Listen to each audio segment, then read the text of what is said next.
할렐루야. 오늘은 전도서 3장 9절로 15절 말씀을 중심으로 해서 한 해를 마무리하는 지혜, 이라는 주제를 가지고 함께 은혜를 나누고자 합니다. 벌써 2013년도 마지막 주가 됐어요. 참 빠릅니다. 여러 가지 일들도 많았지만 여기까지 인도하신 것이 하나님의 은혜임을 깨닫고 하나님께 감사를 드립니다.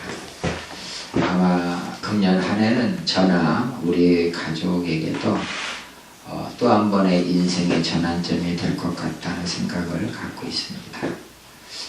우리의 미래가 닫혀있기 때문에 금년 한 해에 여러 수고한 것들이 그냥 헛된 것으로 끝날지 아니면은 행복한 인생의 새로운 시발점이 될지 사실 아무도 모릅니다.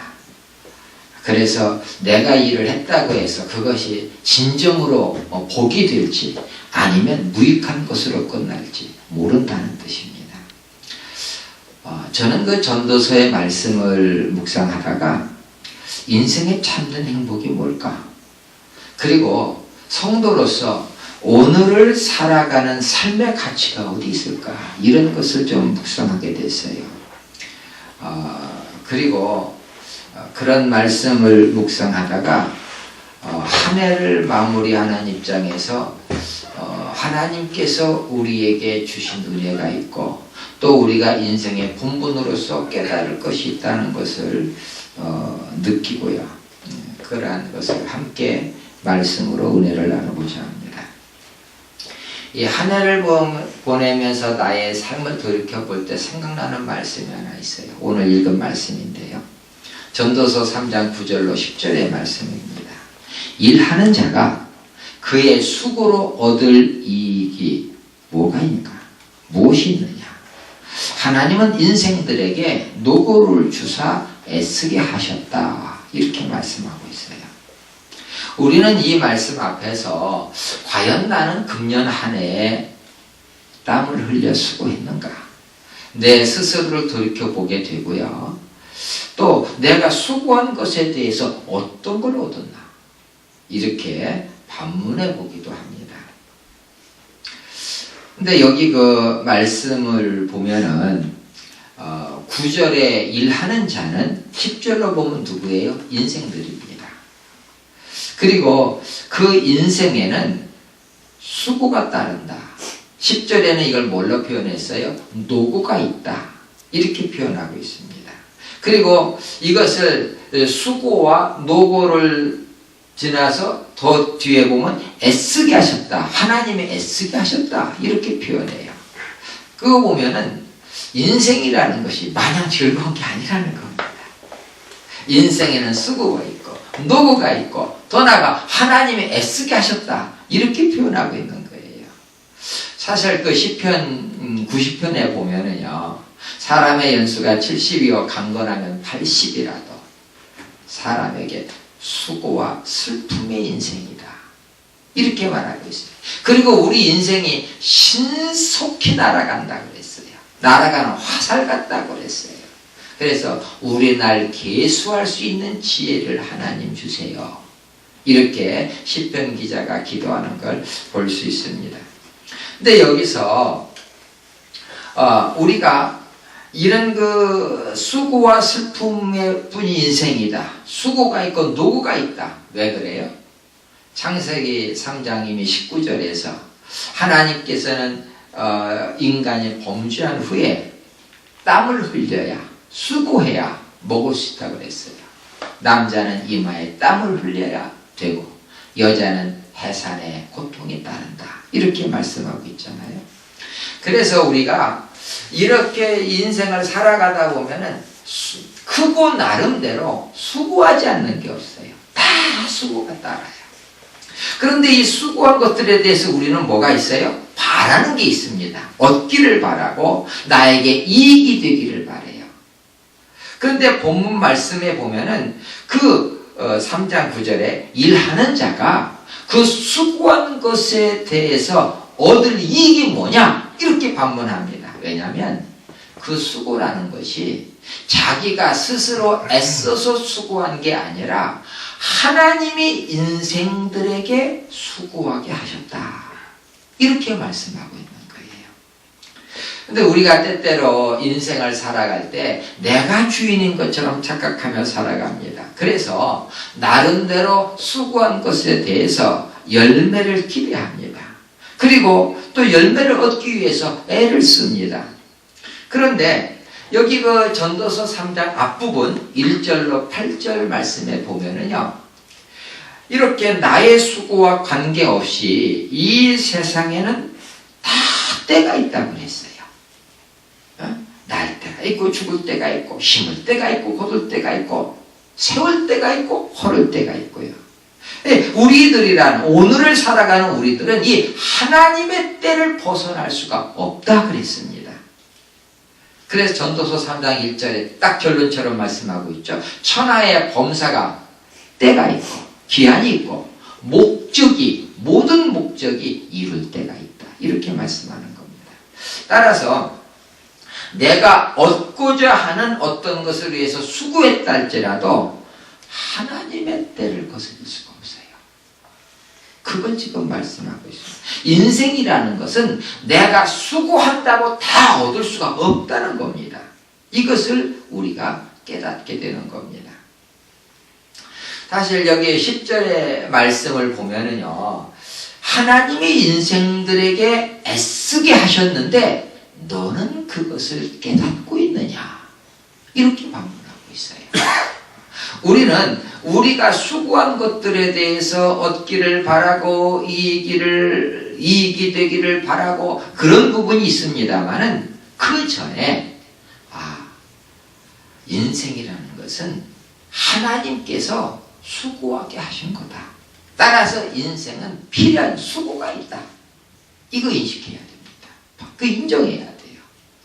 또한 전도서 기자는 이렇게 우리 인생에는 수고하며 애쓰는 것들이 다 하나님께서 이미 정하신 것들이 있는데 우리가 깨닫지 못한다는 거예요. 그 수고하고 애쓰는 것들이 어떻게 될지, 나에게 이익이 될지 깨닫지 못하면서 한다는 겁니다. 그리고 바란다는 거예요. 그래서 우리가 여기서 깨닫게 되는 것은 내가 수고해서 혹시 얻은 것이 있다 할지라도 그것들은 사실은 하나님께서 수고케 하셔서 얻어진 거예요. 하나님이 수고케 하셔서 얻어진 거다. 그래서 여기 그 말씀을 보면은 내 얻은 것에 대해서 자랑할 게 없어요. 뭐만 있어요? 감사할 것밖에 없습니다. 근데 여기 그 11절, 3장 11절 말씀에 보면은 하나님이 모든 것을 지으시되 때를 따라 아름답게 하셨다고 그랬어요. 이는 하나님께서 우리 인생들에게 자비를 베풀어 주셨다는 것을 알 수 있습니다. 즉 인생이 비록 수고해요. 노고를 해요. 애를 써요. 그런데 그런 것들이 다 헛된 게 아니라 하나님이 거기에 대해서 보답을 해주신다는 거예요. 수고에 열매를 맺게 하신다는 겁니다. 따라서 우리가 수고할 때에 그냥 아이고 인생 힘들어 죽겠어 이렇게 그냥 탄식할 게 아니고 감사할 게 있어요. 왜? 우리 수고는 나름대로 하나님께서 다 때를 따라 아름답게 하시는 그 은혜가 있는 겁니다. 더 가서 수고할 수 있다는 게 은혜라는 걸 알아야 돼요. 내가 수고할 수 있다는 게 은혜예요. 내가 땀 흘릴 수 있다는 게 은혜라는 거예요. 어찌 보면요, 수고할 게 하나도 없어. 땀 흘릴 게 하나도 없어. 사실 인생 다 살았잖아요. 그죠? 불행한 거예요. 내가 이렇게 땀 흘리고 수고한다고 하는 것이 왜 나는 이렇게 인생에 무거운 짐이 있느냐 고민하고 한탄할 이유가 없어요. 그것 자체가 사실은 하나님이 오늘도 나 살게 하시는구나. 감사해야 돼요. 그게 살아있다는 것이 수고예요. 그리고 이 살아서 수고하는 것이 사실은 하나님의 은혜다. 성경이 이렇게 말씀하고 있습니다. 인생에 아무런 수고가 없는 사람, 이것은 산다는 의미를 잃어버린 사람이에요. 그리고 그런 사람은 인생에 아무런 보답을 받을 수가 없어요. 그래서 수고하는 걸 우리가 마다해서는 안 되고, 수고하며 애쓴다고 해서 그것을 불평해서도 안 돼요. 하나님께서 때를 따라 아름답게 하신 것들을 누릴 수 있는, 수고하자, 땀 흘리자, 거기에 뭐가 있어요? 하나님이 때를 따라 아름답게 하신다. 할렐루야. 이것을 바라보는 성도가 돼야 됩니다. 농부는 씨를 뿌린 것에 대해서 수확의 기쁨이 있어요. 어떤 때는 자녀를 우리가 이제 부모가 양육하고 키울 때 자녀가 자라고 또 성숙하고, 여기에 대해서 부모에게 기쁨이 있습니다. 이것도 하나님께서 때를 따라 아름답게 하신 선물이라는 겁니다. 우리가 이 하나님께서 우리에게 주신 선물을 누릴 때 누가복음 12장에 나오는 어리석은 부자처럼 되면 안 돼요. 이 누가복음 11장에 보면은 예수님의 비유가 나오는데, 그 어리석은 부자는 자기의 수고한 것들이 하나님께서 나에게 주신 분목이라는 걸 망각해버려요. 그렇습니다. 그래서 그는 사실은 유한한 인생을 살면서 영원하신 하나님을 깨닫지 못하고, 내 수고가 하나님이 축복인 줄 알지 못하고 내 스스로 성취한 것으로 알아요. 그래서 말합니다. 내 영혼아, 내가 수고해서 여러 해 쓸 물건을 쌓아뒀으니 이제는 먹고 마시고 즐거워하자. 내가 벌었다는 겁니다. 내가 수고해서 얻었다는 겁니다. 그래, 나는 누리고 즐거워하겠다는 겁니다. 근데 하나님께서 그러세요. 어리석은 자야, 오늘 밤 내 영혼을 내가 도로 찾으리니 너 쌓아놓은 것이 네 것이 되겠느냐. 아무리 쌓아놨다고 해도 하나님께서 주신 분복을 하나님이 주신 것으로 깨닫지 못하는 인생의 어리석음을 거기서 깨닫게 되는 겁니다. 그런데 우리가 이제 그런 걸 보면서 이건 참 하나님이 주신 분복이다, 하나님이 나에게 이런 수고에 대한 열매를 주셨구나, 감사하면 참 좋잖아요.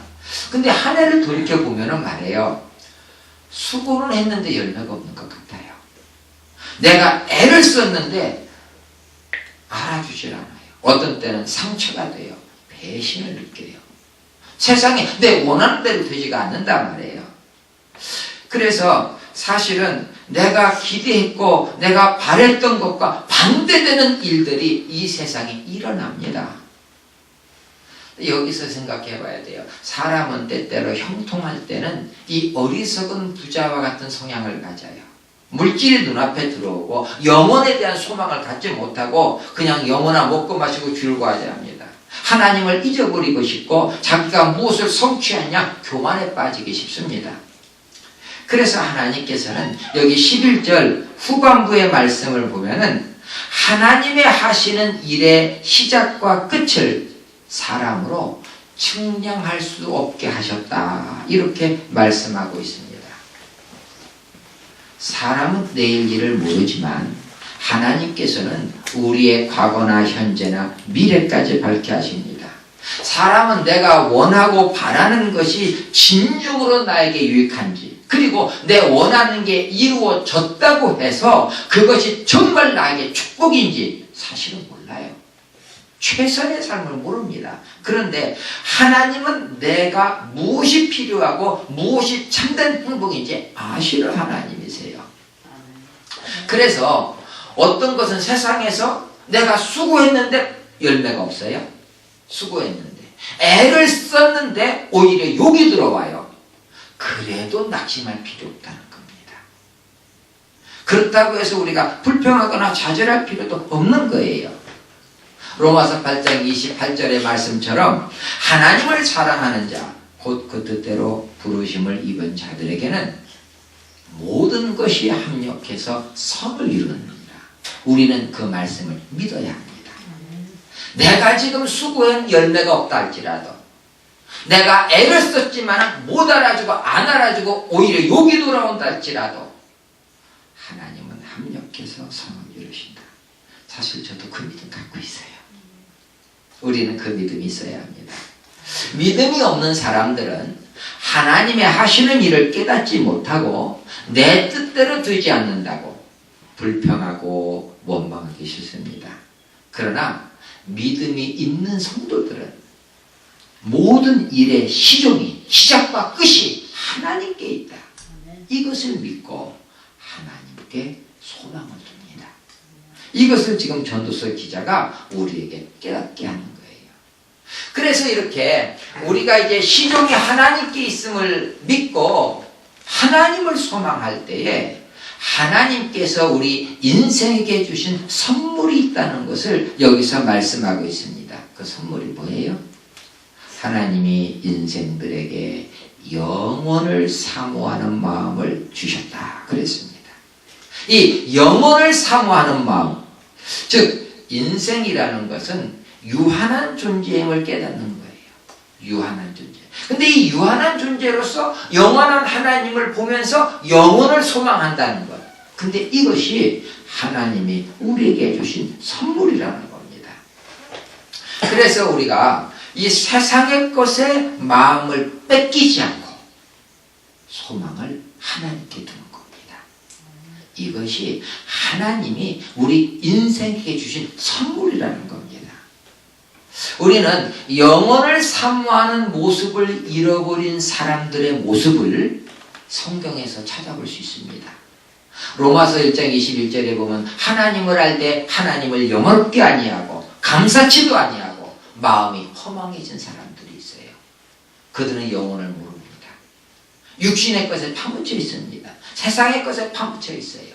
로마서 1장 28절에 보니까 마음에 하나님 두기를 싫어하는 사람들, 그래서 하나님께서도 그를 버려버리시는 이런 불행한 사람들이 있어요.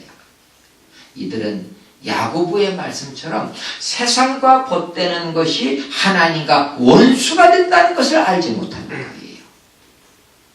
이들이 다 뭐예요? 영원을 소망하는 마음을 잃어버린 자들입니다. 참 불행한 거예요. 그런데 영원을 사모하는 사람은 어때요? 하나님께 소망을 둬요. 그래서 세상 사람들 또는 세상의 일들이 내 뜻대로 되지 않는다고 불평하거나 원망하지 않아요. 낙심하지 않습니다. 오히려 여기 전도서 3장 12절 말씀처럼 하나님께 소망이 있기 때문에 오늘을 기뻐하는 거예요. 환난을 받으면서도 기뻐합니다. 욕을 당하면서도 기뻐하는 게 있어요. 왜? 소망이 하나님께 있기 때문에. 우리에게는 영원이 있기 때문에. 이게 믿음을 갖고 영원을 소망하고 있는 성도들의 모습인 거예요. 그래서 이 땅에서 기뻐하며 선을 행한다. 여기 그 12절 말씀해 보니까 사람이 사는 동안에 기뻐하며 선을 행하는 것보다 나은 것이 없는 줄을 내가 알았다. 이들은 뭐예요? 하나님이 주시는 상급을 소망하고 있는 겁니다. 영원을 사모하는 성도의 모습을 여기서 깨닫게 되는 겁니다. 우리가 세상 일이 내 마음대로 안 된다고, 내 뜻대로 안 된다고 다른 사람 불평할 거 없고요. 낙심할 것도 없고요. 좌절하거나 우울증에 빠져서도 안 되죠. 그러니까 왜냐하면 하나님이 나에게 선물로 영생에 대한 소망, 영원한 하늘나라의 상급, 이것을 주셨다는 것을 우리는 깨닫기 때문에 그렇습니다. 어떤 사람들은 그런 사람들이 있어요. 인간관계에서 나는 손해보고는 못 삽니다. 나는 괴로워받으면 말로 갚겠습니다. 나는 그런 사람입니다. 무섭죠? 사실은. 보복 심리가 있는 거예요. 무섭습니다. 영원한 소망을 갖지 못하고 있는 사람들의 모습이에요. 영원한 소망을 갖고 있는 사람은 절대 그렇게 살 수 없어요. 만약에 나에게 반드시 나는 갚는다. 나는 절대 손해보고는 당하고는 안 된다. 만약에 우리에게 그런 마음이 있다면 회개해야 됩니다. 하나님이 주신 영원한 소망을 회복해야 됩니다. 왜? 참된 하늘의 소망이 있으면 우리는 환난이 있어도 힘들면서도 기뻐하며 선을 행할 수 있다고 성경은 말씀하고 있는 겁니다. 그러면 또 한 가지요. 이 세상을 살아가다가 참으로 이 세상은 그럼 잠시 있다가 스쳐 지나갈 것이기 때문에 에이, 세상 뭐 그냥 그렇게 살면 됩니다. 어찌 보면은 세상에 사는 것이 소홀하고 또는 어떻게 보면 허무에 빠지고 이래야 되냐? 성경은 그렇지 않다고 말씀하고 있는 겁니다. 왜냐하면 13절 말씀에 보면은 하나님께서는 사람에게 먹고 마시는 즐거움과 수고에 대한 열매를 주심으로 낙을 누리게 하셨다는 거예요. 그러니까 여기 그 13절 말씀 사람마다 먹고 마시는 것과 수고함으로 낙을 누리는 것이 하나님의 선물인 줄을 내가 알았도다. 이 하나님은 사람의 먹고 마시며 오늘을 살아가는 일에 큰 관심을 갖고 계세요. 사실 그 인간이 범죄하기 전에 에덴 동산을 보세요. 인간은 육체로 지음받았잖아요. 근데 육체로 지음받은 인간에게 하나님이 모든 좋은 것을 다 예비해 주세요. 왜? 우리의 필요를 하나님이 아신다는 겁니다. 그래서 하나님께서는 사실 우리가 무엇을 먹을까, 무엇을 마실까, 무엇을 입을까 조금도 염려하지 않도록 다 준비해 놓으셨어요. 근데 이 범죄한 결과 인간이 땀을 흘려야 되고 수고해야 되고 해산의 고통이 있고 이런 겁니다. 그런데 그럼에도 불구하고 하나님께서는 오늘까지도 우리의 먹고 사는 문제를 외면하지 않으신다고 했어요. 예수님께서도 주기도문을 통해서 우리에게 일용할 양식을 주옵시고 하나님은 우리의 일용할 양식을 주시는 분이라는 겁니다. 그리고 무엇을 먹을까 마실까 입을까 염려하지 말고 먼저 하나님의 나라와 의를 구하라 이렇게 말씀하고 있어요. 그렇기 때문에 사실 우리가 한 가지 기억해야 될 것은 내가 이 먹고 마시며 즐거워하는 거 이거 하나님이 주시는 선물입니다. 우리가 그걸 믿어야 합니다. 하나님이 나에게 보세요. 지금 선물 영혼을 사모하는 마음도 선물로 주셨고요.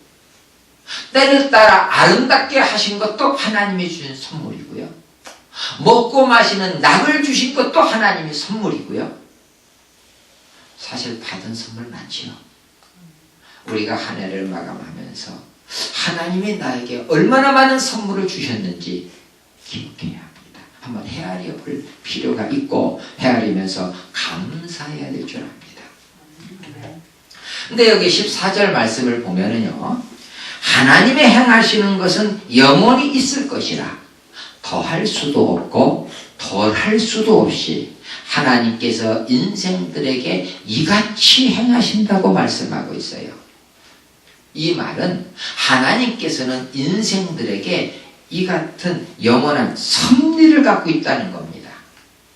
인생이 어떻게 살아야 하는지 아시는 하나님이 때를 따라 필요한 것 주시고 육체를 갖고 있기에 먹고 마시는 것도 주시고 그런가 영혼이 있기 때문에 영혼을 사모하는 마음도 주시고 이 모든 것들이 하나님의 손 안에 있어요. 하나님의 섭리 안에 있어요. 이것을 우리가 깨달아야 됩니다.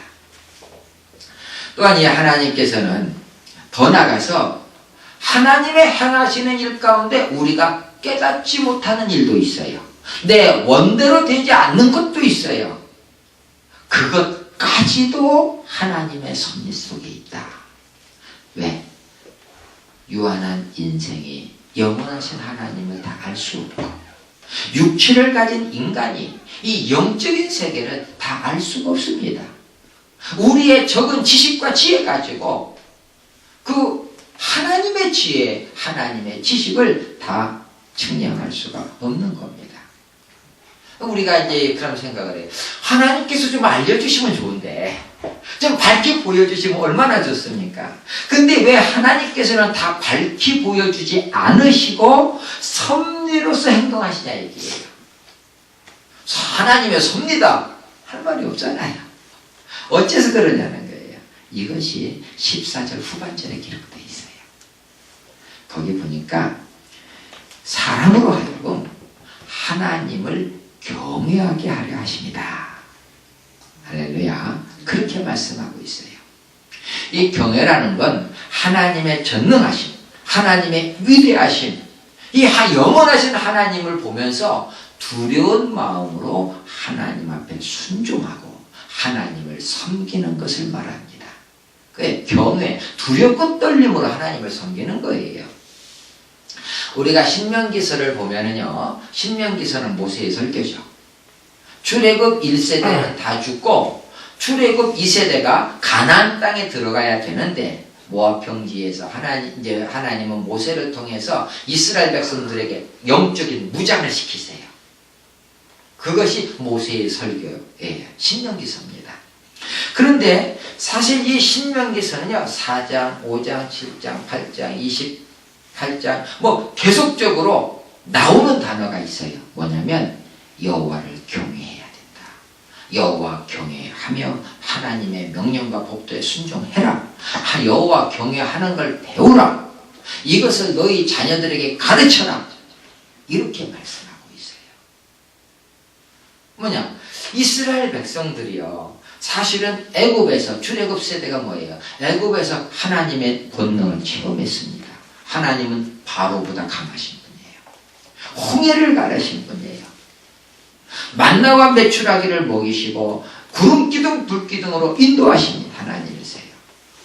그들은 하나님의 은혜를 받은 자들이고 하나님의 능력을 체험한 자들입니다. 그런데 하나님을 경외할 줄을 몰라요. 힘들고 어려우면 내 뜻대로 되지 않는다고 늘 불평하고 원망합니다. 불순종합니다. 하나님께서 그들을 광야에서 엎드러지게 하시고 진멸하실 때까지 그들은 하나님을 경외해야 된다는 것을 소홀히 생각해요. 이것이 그들의 불행인 겁니다. 사실 하나님을 경외하는 것은 인생의 본분입니다. 인생은 유한한 존재요, 하나님의 섭리 속에 있다는 것을 우리가 깨달아야 돼요. 여기 전도서 기자는 하나님께서 인생에게 수고하게 하신 이유들, 결국은 하나님을 경외하게 하려는 데 있다는 겁니다. 하나님께서 때를 따라 아름답게 하시고 먹고 마시는 낙을 주신 것도 하나님을 경외하게 하려고 그랬어요. 또 내 원하는 대로 이루어지지 않고 하나님의 하시는 일을 측량할 수 없는 것도 우리로 하여금 하나님을 경외하게 하려 한다 그랬습니다. 이렇게 하나님을 경외해야 되는 이유가 뭡니까? 15절에 이렇게 말씀하고 있어요. 이미 있는 것이 옛적에 있었고 장래에 있을 것도 옛적에 있었나니 하나님은 이미 지나간 것을 찾으시느니라. 이 말씀을 쉽게 말하면 하나님은 영원한 분이라는 거예요. 우리 인생은 과거를 가지고 생각하고 현재를 가지고 즐거워하고 미래를 가지고 소망합니다. 그런데 이 전도서 전체가 뭐예요? 그 모든 것도 이전에 있었던 것이고 장래 일도 다 보면 지나간 데 있었던 거예요. 인생은 지나간 그 모든 경험 한순간보다도 안 되는 집기구약한 존재입니다. 그리고 이 모든 것들이 하나님의 손안에 있고 하나님의 섭리 가운데 있다는 거예요. 그 하나님이 영원하신 하나님이에요. 우리 인생은 유한하다는 겁니다. 그래서 이 하나님의 손, 하나님의 때에 벗어날 자가 없다는 거예요. 그걸 인생은 깨달아야 된다는 거예요. 그걸 깨달을 때에 우리 인생은 하나님을 경외하는 그런 하나님 앞에서 내가 이 하나님을 섬겨야 되겠구나. 하나님이 원하시는 게 그거라는 거예요. 오늘 여기 말씀을 보면서요, 우리 인생들이 하나님을 경외하며 그분의 명령에 순종하는 것, 그 명령에 순종하며 살아가는 것이 참된 행복이라는 걸 알아야 합니다.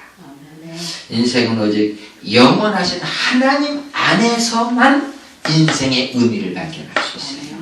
인생이 뭐냐? 아무리 얘기해도 하나님 앞에서만 인생이 알아요.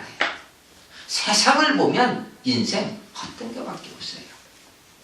물질을 가지고 소유하고 누린다고 해서 인생이 보람되고 즐겁다? 아니라는 거예요.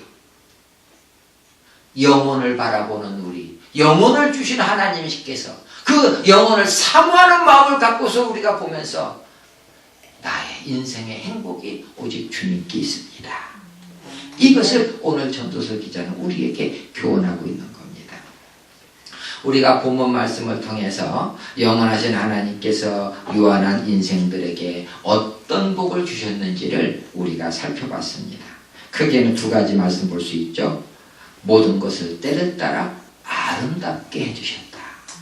하나님이 우리 인생들에게 수고에 대해 분복을 주셨다는 거죠. 먹고 마시며 수고의 열매를 얻은 것에 대해서 우리가 기뻐하고 즐거워하는 것. 그러시는 겁니다. 그것도 하나님의 선물이거든요. 그런가 하면 하나님께서 우리 인생들에게 영혼을 사모하게 하셨다. 그래서 소망 가운데 즐거워하는 것. 이것도 하나님이 주신 선물이에요. 그리고 내일 일을 알지 못하고 원하는 것대로 되지 않는 그런 어려운 가운데서도 하나님의 손길, 하나님의 섭리가 있다는 것을 우리에게 깨닫게 해주셨어요. 이 모든 것을 통해서 우리는 하나님 경외하기를 배워야 합니다. 그 하나님을 경외할 때에 우리는 인생의 본분을 깨닫고 인생에게 주시는 하나님의 참된 축복을 누리게 되는 겁니다. 기도하시겠습니다.